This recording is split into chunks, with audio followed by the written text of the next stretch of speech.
UPTD PPA. Ada yang bisa dibantu? Bu, tolong saya, Bu. Maaf, ini dengan siapa ya? Bu, Halo? saya nggak Halo kuat, Mbak? Bu. Maaf Mbak, suaranya nggak jelas Mbak. Ini dengan siapa ya Mbak? Halo? Halo Mbak? Mbak? Halo?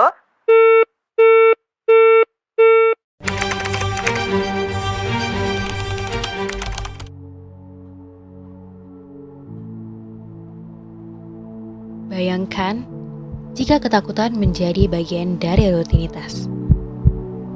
Jika keamanan yang seharusnya menjadi hak setiap individu direnggut begitu saja.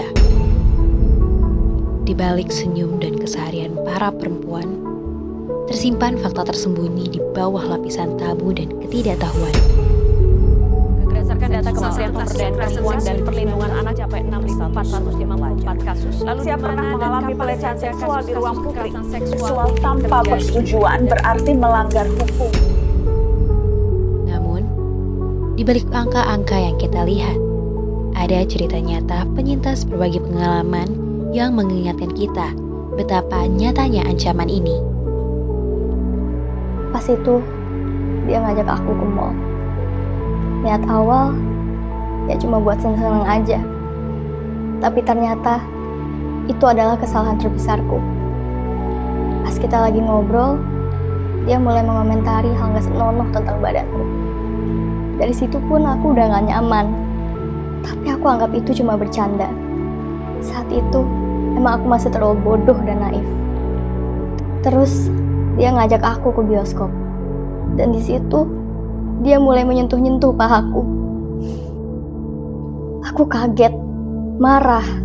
Tapi bodohnya, aku cuma bisa diam dan gak langsung meninggalkannya di saat itu juga. Dan setelah nonton, ternyata di luar hujan deras. Dia pun mengajakku untuk meneduh ke kosnya sambil menunggu hujan yang reda. Dan karena aku lelah, aku ketiduran di tempat itu. Dan saat aku membuka mata, dia sudah melecehkanku, menyentuhku secara paksa. Bodohnya, di situ badanku malah membeku. Aku gak bisa berbuat apa-apa. Setelah kejadian itu, aku gak makan selama seminggu. Aku terus dihantui perasaan jijik, takut, dan trauma yang bahkan sampai saat ini belum sepenuhnya hilang. Banyak pikiran-pikiran gelap yang menggangguku setelah kejadian itu. Cerita ini membuka mata kita bahwa kekerasan dan pelecehan sering kali terjadi bukan karena keputusan korban, tetapi karena adanya pelaku yang memanfaatkan situasi. Hal ini juga mengingatkan kita bahwa korban kerap berada dalam posisi yang sulit, di mana mereka tidak bisa menduga bahwa niat baik seseorang bisa berubah menjadi ancaman. Aku mempunyai teman yang aku kenal di media sosial. Kita tidak pernah bertemu sama sekali secara langsung. Ada satu hari, dia mengajak aku untuk bertemu secara langsung, dan aku iakan untuk bertemu. Di hari itu juga, aku sedang bertengkar hebat dengan pacarku. Dia ngajak aku pergi ke puncak. Awalnya, baik-baik aja.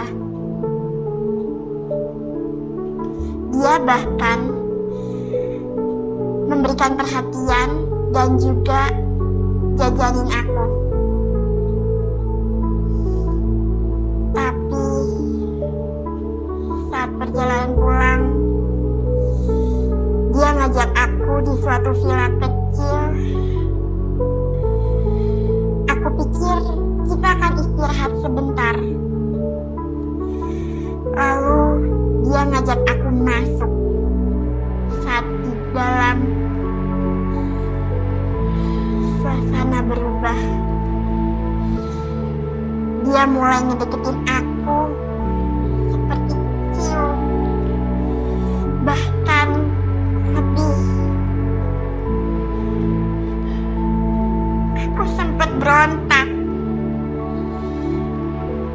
tapi tenaga tenagaku kalah dengan tenaganya.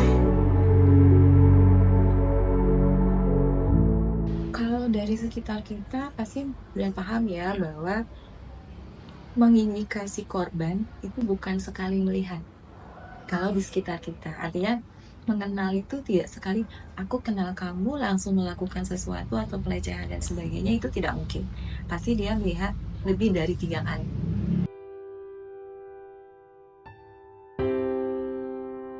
Tuh, saya di daerah rawan, udah jelas itu rawan. Gak mungkin kita malam hari di tempat yang gelap kita lewat seperti itu. Pasti kita mengantisipasi untuk memutar jalan atau mencari teman ketika harus melewati jalan itu, misalnya seperti itu. Terus kemudian atau menghindari di jam itu. Artinya misalnya jam 11 sudah lewat, otomatis kita pulang harus jam 8 sudah sampai rumah misalnya.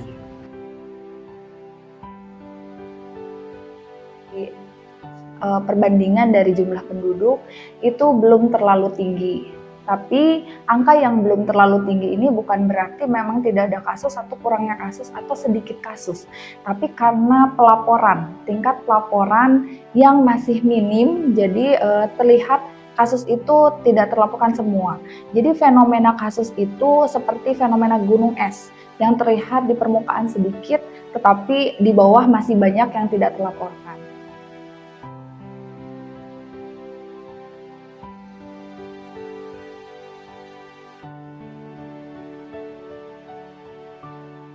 Kita melakukan kerjasama kolaborasi lebih tepatnya bersama bidang-bidang atau stakeholder lain, yaitu Dinas Pendidikan dalam hal MPLS misalnya. Jadi ketika sekolah-sekolah mengadakan MPLS, kita masuk mengadakan sosialisasi kepada anak-anak, juga kepada orang tua untuk dari mulai parenting, pola asuh, dan ada juga Forum Anak Kota Bogor bersama UPTD PPA untuk sharing bersama anak-anak sekolah. Pasti masih banyak terjadi, ya alasannya karena dia itu melakukan pergaulan bebas. Terus sekarang tuh banyak orang-orang yang pacaran kayak udah nggak mandang apa-apa kayak gitu, jadi seenaknya lah. Sangat penting pendidikan dari sedini mungkin ya. Penting banget sih Kak, soalnya supaya gak terjadi pergaulan bebas juga, seksual juga kayak gitu. Karena kalau saya biar dia tahu kalau misalkan melakukan kekerasan seksual itu gimana. Penanganan untuk pemberian itu lebih tegas saja untuk penanganan ini kekerasan seksual itu, karena kan banyak yang di bawah umur juga, dan itu juga harus tegas sih. Ya seperti ada penyuluhan dari pemerintah setempat tentang pergaulan anak-anak yang masih banyak terlalu bebas. Diam hanya menguntungkan pelaku. Suara kita adalah kekuatan. Aku bicara karena aku gak mau ada orang lain yang merasa sendirian seperti aku dulu. Kita berhak dilindungi. Kita berhak didengar. Diam akan membuat luka itu semakin dalam. Aku secara perlahan berani untuk bercerita ke orang yang aku percaya. Dan dari situ, aku secara perlahan belajar untuk berdamai dengan diriku sendiri. Kehidupan memang tak selalu berjalan mulus.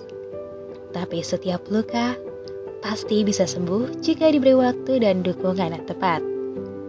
Bagi para penyintas, perjalanan bangkit adalah bukti kekuatan luar biasa yang mereka miliki. Kita semua bisa menjadi bagian dari perubahan ini dengan mendengarkan, memahami, dan memberikan ruang bagi mereka untuk bicara.